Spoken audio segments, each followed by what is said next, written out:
Oi pessoal, um prazer imenso estar aqui novamente com vocês e hoje vou passar aí para o pessoal mais uma dica aí, referente a acesso remoto com o Raspberry. Porém, quando você quer ter acesso também à parte gráfica, né? Vai trabalhar com algum software que ele tem interface gráfica, como você pode ter acesso a isso sem ser simplesmente só na linha de comando, né? Só por meio do terminal. Existem várias formas de se fazer isso. Existem formas, por exemplo, utilizando o VNC, né? Que é um aplicativo aí de acesso remoto. Mas eu vou utilizar aqui um recurso que é integrado nativo já na plataforma Linux, que é a questão do servidor X. Tá? Então, para isso, neste caso aqui, eu vou acessar a Raspberry por meio de um computador com o Linux. No Windows também seria possível fazer esse procedimento, mas você tem que instalar alguns softwares que vão emular essa questão do servidor X. O que é o servidor X? O servidor X é uma interface que ela roda ali sobre a parte do núcleo do kernel, e é ela que vai fazer todo aquele meio de campo, vamos dizer assim de uma maneira bastante simplificada, todo o meio de campo entre as interfaces gráficas, o que realmente vai precisar trabalhar com interface gráfica. Esse servidor X ele é um projeto bem antigo, tá? Ele surgiu no início dos sistemas operacionais aí padrão Unix. Existia um servidor proprietário disso, o pessoal das comunidades acabou criando uma versão aí com código fonte aberto, que é esse servidor aqui, o Xorg. Inclusive vocês podem acessar para ter mais informações, www.x.org. Tá?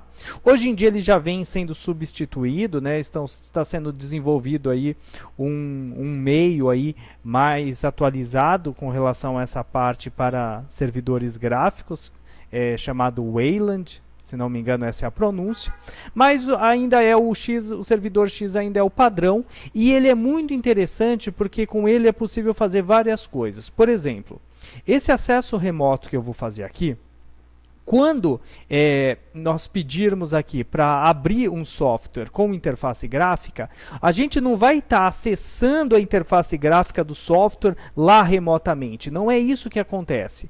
O servidor X vai trazer as informações e aqui neste computador ele vai abrir a interface. Tá? Então, é um jeito bem interessante, aí, um jeito também bastante rápido de se acessar aí os dispositivos remotamente e possibilitar aí trabalhar com interface gráfica, tá bom? Eu digo com aplicativos que tenham interface gráfica. Para achar aqui a Raspberry na rede, eu usei aquele mesmo software que eu mostrei para vocês na outra dica, né?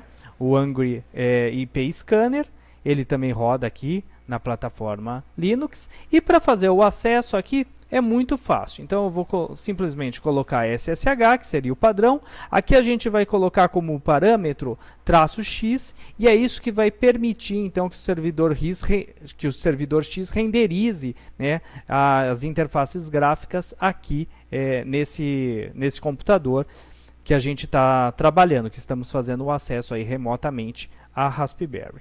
Vamos colocar aqui o usuário da Rasp, o endereço dela.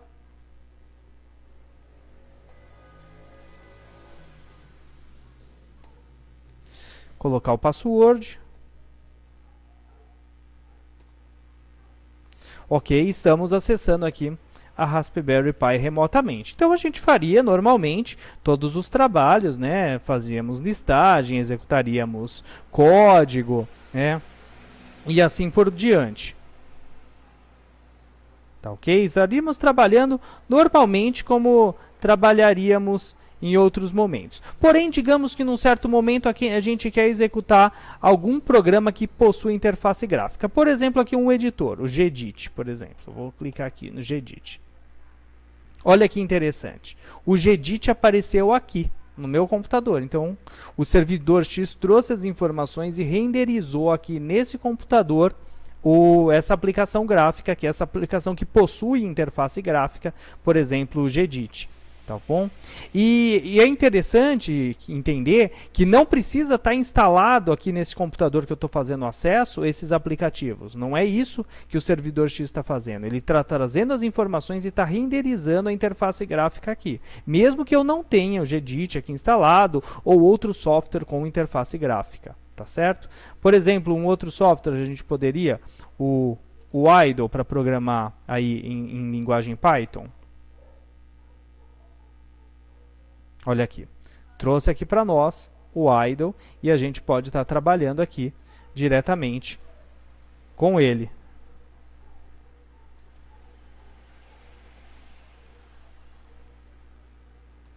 Certo? Então, mais uma dica aí para o pessoal, uma dica bem interessante. Então, isso daqui já é nativo, tá? Do sistema operacional Linux. Então, se você tiver, por exemplo, acessando a sua Raspberry com uma máquina virtual, por exemplo, Linux, igual a gente aprendeu lá no curso, né? No curso a gente, no curso online lá do portal de membros, a gente fez todo o processo de instalação, né? De uma interface, de um sistema operacional mínimo, né? Linux, fomos instalando, entendemos todo o procedimento para dar os alicerces para depois o pessoal começar a trabalhar com a Raspberry. Então, no portal de membros a gente colocou um curso sobre Linux, assim, para iniciantes, um curso sobre linguagem Python para o pessoal iniciantes, um curso sobre hardware da Raspberry e um curso de aplicações aí trabalhando com os I/Os da Raspberry. Em breve vamos colocar aí mais conteúdos lá para os assinantes do portal de membros. Tá bom? Lembrando ainda que o pessoal que fizer assinatura esse mês de agosto ainda recebe uma PCI que vai ser enviada pelo correio gratuitamente, lá uma plaquinha de circuito impresso que você vai poder montar e vai poder utilizar para facilitar a criação de testes de I/O, de desenvolvimento de projetos aí e estudo com a placa Raspberry, tá certo? Então a dica era essa. Olha como é fácil aqui de maneira nativa, então como eu estava falando, inclusive se você tiver criar lá numa máquina virtual, você também vai ter acesso a esse mesmo recurso. Nativamente no Windows não tem, mas dá para instalar também, depois a gente faz uma outra dica sobre isso, dá para instalar também alguns softwares para fazer a emulação desse servidor X, e daí ali naquele ambiente do PUT, onde você faz o acesso SSH, você também consegue trabalhar com as interfaces gráficas aqui dessa mesma forma. Então, vou desconectar aqui de maneira muito simples. A única coisa que tem que se fazer quando tiver trabalhando com com o SSH aqui para acessar por meio do servidor X, SSH, parâmetro X, né, traço X maiúsculo, aí você coloca o usuário, arroba e o endereço IP da máquina aí que você vai querer acessar, tá bom? Uma dica bem simples, mas que com certeza aí pode auxiliar, pode ajudar, porque muitas vezes o pessoal está mais acostumado a trabalhar com um determinado software utilizando a interface gráfica dele, então fica um pouquinho mais fácil aí de se trabalhar. Tá bom? Essa é a dica que eu gostaria de trazer aí para vocês hoje. Um grande abraço a todos, não percam aí nossos cursos, portal de membros aí com desconto, tem o curso também de formação profissional em internet das coisas, que o professor Fernando colocou lá um conteúdo avançado sobre Raspberry para esse foco de internet das coisas, muito bacana o curso também, um dos melhores, o melhor curso aí do Brasil na área de internet das coisas, tá bom? Então é isso, um grande abraço a todos e até o próximo vídeo aí de dicas dos primeiros passos.